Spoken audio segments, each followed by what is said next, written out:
Assalamualaikum warahmatullahi wabarakatuh.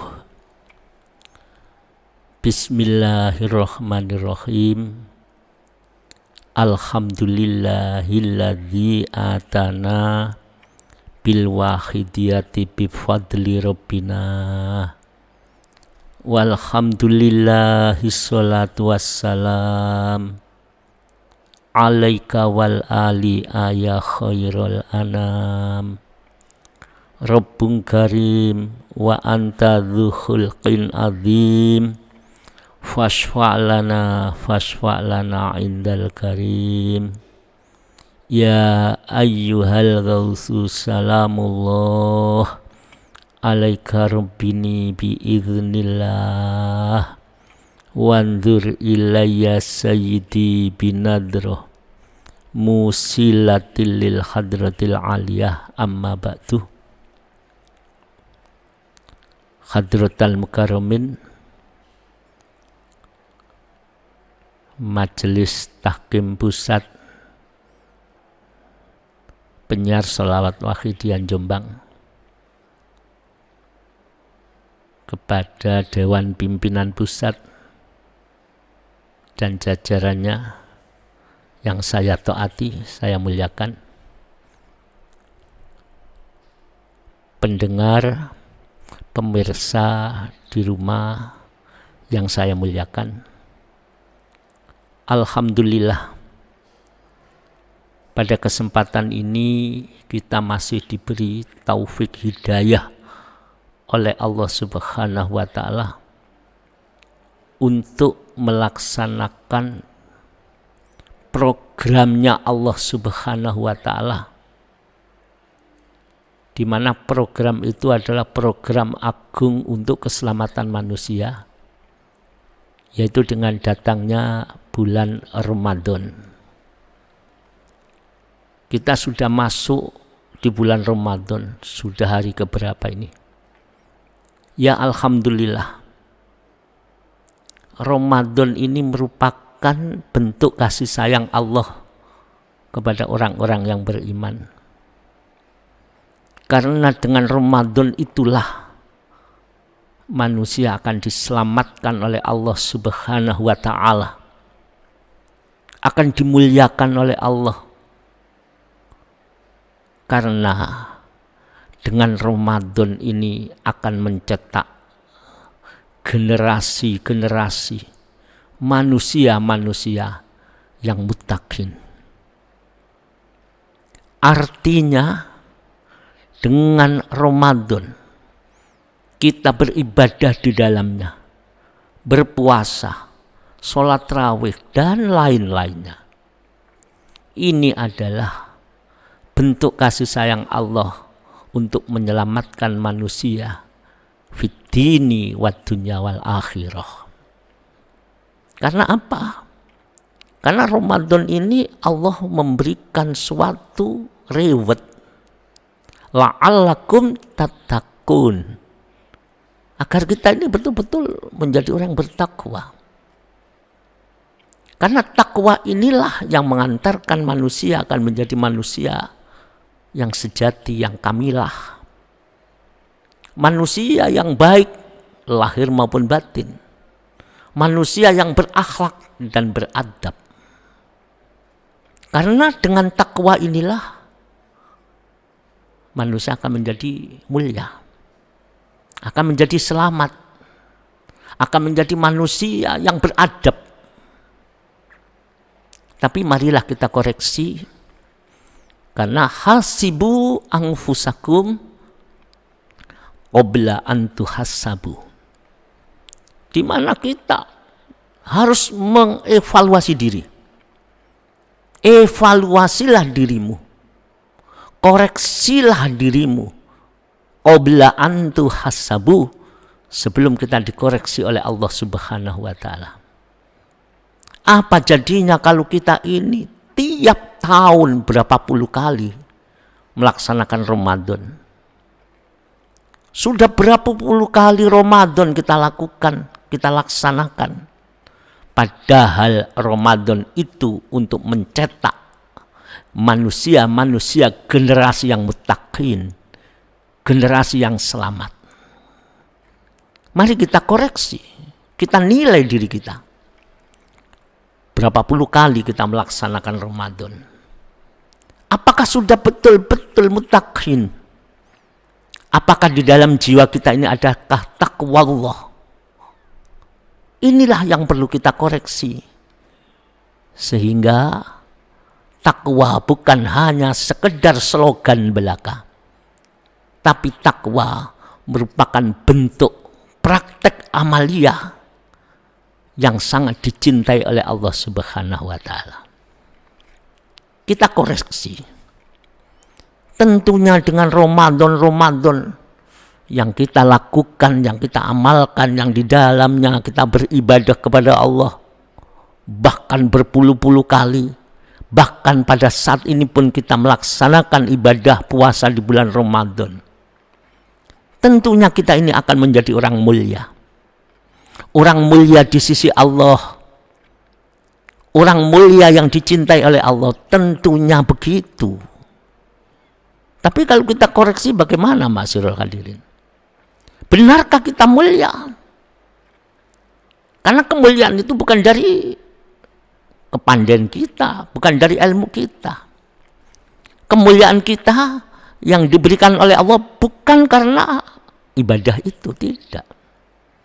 Karena Allah tegas mengatakan, inna akramakum indallahi atqakum. Apa kata Allah?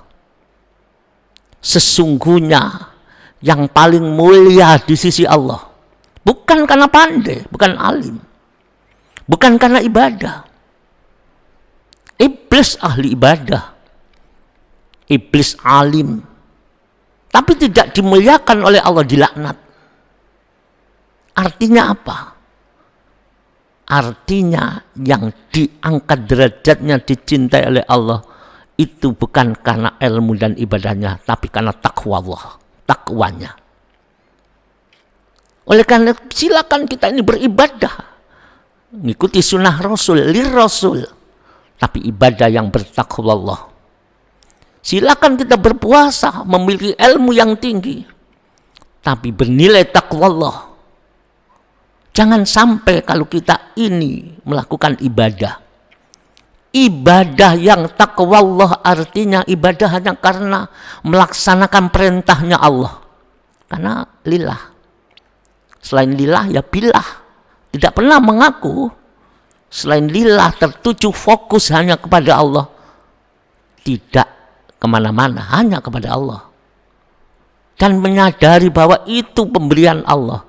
Tidak ada yang mampu untuk beribadah, tidak ada yang mampu untuk melakukan apapun kecuali illa billah, melainkan karena ditolong oleh Allah Subhanahu wa Ta'ala.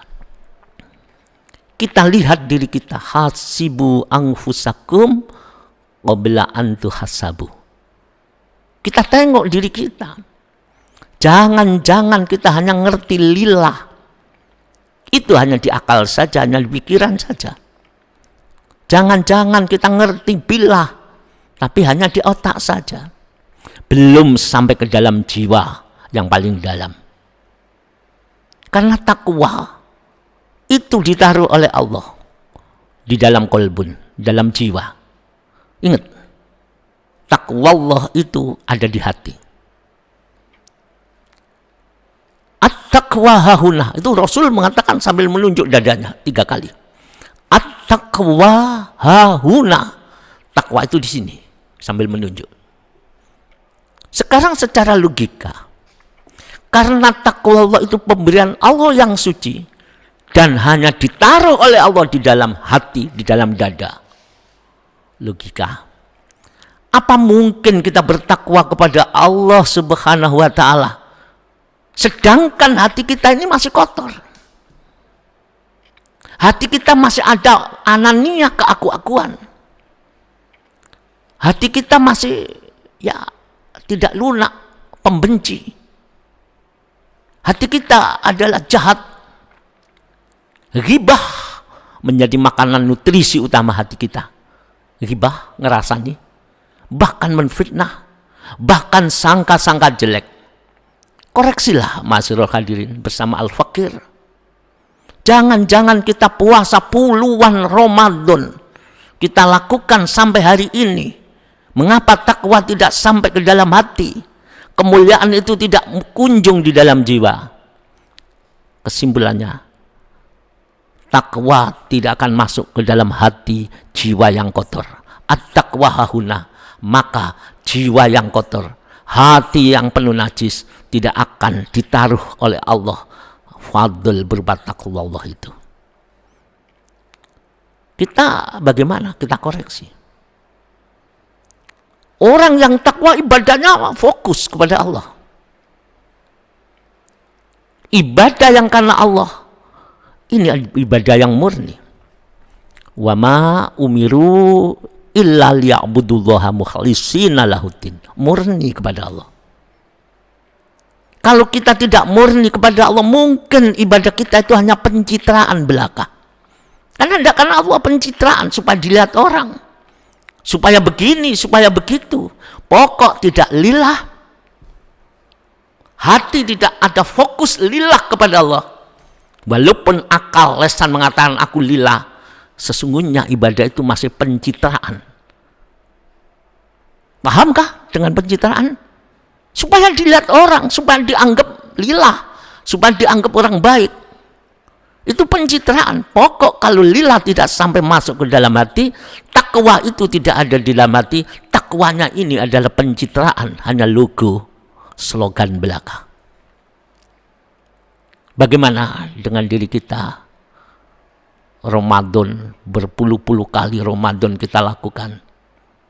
Tapi mengapa kadang-kadang kalau kita koreksi, terutama saya pribadi, hati tidak kunjung ada perubahan. Masih banyak pencitraan-pencitraan di dalam ibadah kita. Di dalam penyiaran-penyiaran, dalam perjuangan-perjuangan, masih banyak pencitraan-pencitraan. Kita koreksi sebelum kita dikoreksi dinilai oleh Allah Subhanahu wa Ta'ala. Kesimpulannya, orang yang bertakwa ibadahnya lurus murni karena Allah. Illa liya'budullaha mukhlishina lahuddin. Kalau tidak begitu, berarti ibadah kita penuh dengan pencitraan-pencitraan itu. Hadirin yang saya muliakan, mari kita perhatikan dengan sungguh-sungguh. Kalau tadi dikatakan takwa Allah itu fadl ditaruh di dalam hati. Ibarat takwa itu merupakan nutrisi yang menyehatkan, membuat orang menjadi kuat. Atau vitamin. Tapi hati jiwa sebagai tempat ini beracun. Ibarat ada suatu nutrisi, kita ada gelas. Kita haus, kita butuh. Sayang gelasnya beracun. Air mineral yang menyehatkan, yang membuat haus, ditempatkan di wadah yang beracun, tidak manfaat itu. Bila perlu makan, minum makin mati itu karena banyak racun. Apa kesimpulannya? Dari analisa kita bagaimana? Mafhum mukhalafah, pemahaman dari ayat itu, wa ma umiru illa liya'budullaha mukhlishina lahuddin, artinya selagi hati kita kotor, selagi hati kita penuh dengan najis-najis, maka taqwallah, iman, ihsan, bahkan kebaikan, fadl Allah, Rahman, Rahimnya Allah, sifat kasih sayangnya Allah, dan ampunannya tidak akan kita dapatkan bila jiwa kita kotor. Lebih-lebih keinginan kita untuk mendekat kepada Allah Subhanahu wa Ta'ala tidak akan sampai kita, walaupun bermujahadah beribu-ribu kali, kalau tidak sukses dalam mujahadah itu untuk pembersihan jiwa, makrifat bila tidak akan sampai ke dalam dada kita. Kita hanya mengerti, kita hanya tahu, tapi tidak sampai dan tidak bisa merasakan di dalam jiwa kita. Hadirin yang saya muliakan, Nabi Musa pun pernah bertanya kepada Allah, ya Rabbi kaifa asilu ilaika. dalam kitab memahami tasawuf itu. Jadi Nabi Musa bertanya pada Allah, ya Tuhanku, bagaimana saya bisa sampai kepadamu? Bagaimana bisa menghadap kepadamu? Bagaimana saya ibadah bisa lillah, murni kepadamu, sehingga aku sampai kepada Engkau ya Tuhan? Bagaimana saya bisa sampai kepadamu? Kaifa asilu ilaika, sehingga aku bisa menghadap kepadamu, sadar kalau aku tidak ada apa-apanya. Aku ini bukan siapa-siapa dan aku bukan apa-apa. Aku adalah makhluk. Engkau adalah Khalik. Sehingga makhluk tidak pernah merasa apa-apa karena diciptakan. Kaifa asilu ilaika, bagaimana saya sampai kepadamu? Jawabannya Allah tegas mengatakan, ya Musa, farik nafsaka wa ta'ala. Musa, kalau kamu ingin datang kepadaku, ingin sampai kepadaku, sehingga sifat-sifat yang terpuji kutaruh di dadamu, wusulmu kuterima, aku sampaikan kau kepadaku, farik nafsaka wa ta'ala, tinggalkan nafsumu, tinggalkan jiwamu yang kotor, tinggalkan sifat-sifat basyariahmu, hanya kepadaku baru kamu datang kemari. Bersihkan dulu, bersihkan dulu. Kalau kamu bersih, kamu akan sampai kepadaku. Ini terkenal di dalam kitab-kitab tasawuf. Kaifa asilu ilaika, bagaimana kami bisa datang kepadamu? Saya bisa sampai kepadamu ya Rob. Saya bisa mendapat ridhomu ya Rob. Saya bisa sampai wusul kepadamu ya Allah. Bisa ma'rifatullah. Satu, bersihkan hatimu, bersihkan jiwamu, tinggalkan biqat'ik aqabatin nafsi, potong semua keinginan nafsumu yang menjerumuskan kamu. Kamu harus betul-betul tertuju kepadaku lillah dan billah, baru kamu sampai kepadaku. Hadirin, itu kan ajaran wahidiyah. Itu kan diajarkan oleh mu'alif As-Sayyid Asy-Syarif Sayyid Abdul Majid Ma'ruf radhiyallahu anhu sebagai murabbi guru kita. Itu kan diajarkan. Bahkan itu adalah tujuan wahidiyah disiarkan toh. Apa tujuannya wahidiyah disiarkan? Untuk membersihkan hati, membersihkan jiwa. Kalau sudah bersih, baru makrifat billah. Ini artinya farik nafsaka, bersihkan dirimu, tinggalkan sifat-sifat yang mazmumah, potong dari dirimu. Kalau sudah bersih, wa ta'ala, dan datanglah kamu kemari. Artinya akan diperkenankan oleh Allah datang kepada Allah, diperkenankan untuk menghadap kepadanya, diperkenankan untuk sadar kepadanya, diperkenankan untuk makrifat kepadanya. Jadi kalau kita simpulkan, orang yang tidak lillah billah, walaupun dia itu menyampaikan ilmu, walaupun dia itu apapun yang dia lakukan, itu masih pencitraan. Karena masih ada diri di dalam diri. Artinya sifat aku di dalam jiwa. Ingat, masih ada diri di dalam diri. Artinya masih ada sifat anania di dalam diri ini. Maka terjadilah pencitraan-pencitraan agar diri, nafsu, anania nampak, dihormati orang, diakui oleh orang, sehingga amal kita ini tidak tertuju kepada Allah Subhanahu wa ta'ala. Ma'asirul hadirin yang dimuliakan oleh Allah, saudara-saudaraku, khususnya anak-anakku remaja yang di dalam perjuangan wahidiyah. Ingat, perjuangan wahidiyah utamanya adalah pembersihan jiwa. Ketika pembersihan jiwa itu kita lakukan dengan benar, tidak hanya mujadahnya saja, tapi jiwa dipotong, keinginan menjatuhkan orang dipotong, keinginan merasa tersaingi dibuang, keinginan merasa ingin dipuji orang dibuang. Hanya satu fokus lillah, satu fokus itu bukan milik kita. Maka saat itulah fadl Allah turun, kita akan diberi oleh Allah wa ta'ala, dan datanglah kemari. Artinya makrifat billah akan ada di dalam jiwa kita. Ya, inilah sekedar tausiah di bulan Ramadan, mutiara Ramadan ini. Intinya takwa bukan slogan belaka. Takwa adalah jiwa yang bersih. Ketika jiwa yang bersih, maka kesadaran ma'rifatullah diberikan oleh Allah. Ketika jiwa yang bersih oleh Allah diberi fadl ma'rifatullah, maka lillah dan billah menjadi karakter di dalam kehidupan kita. Setiap ibadah, setiap apa yang kita lakukan, itu semuanya adalah lillah billah karena Allah. Tidak ada pencitraan. Orang yang tidak lillah billah artinya li ghairillah, mungkin karena dirinya, karena masih ada diri di dalam diri, tidak sadar bahwa diri ini adalah milik Allah.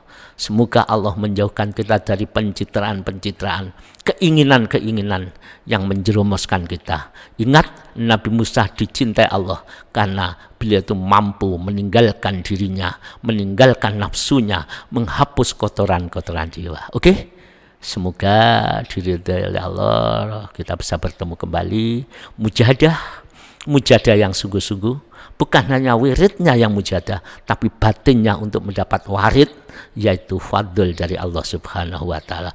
Mujahadah jiwanya, merasa dosa, merasa penuh dengan maksiat. Insya Allah, Allah akan memberikan hidayah, pertolongan kepada kita, karena hati kita adalah penuh kerendahan dan rasa dosa. Saya kira cukup. Semoga Allah meridhoi dan memilih kita sebagai pejuang-pejuang kesadaran yang betul-betul murni, tidak ada pencitraan dan tidak ada selain Allah di dalam diri kita. Semoga Allah meridhoi. Wabillahi taufiq wal hidayah. Wassalamualaikum warahmatullahi wabarakatuh.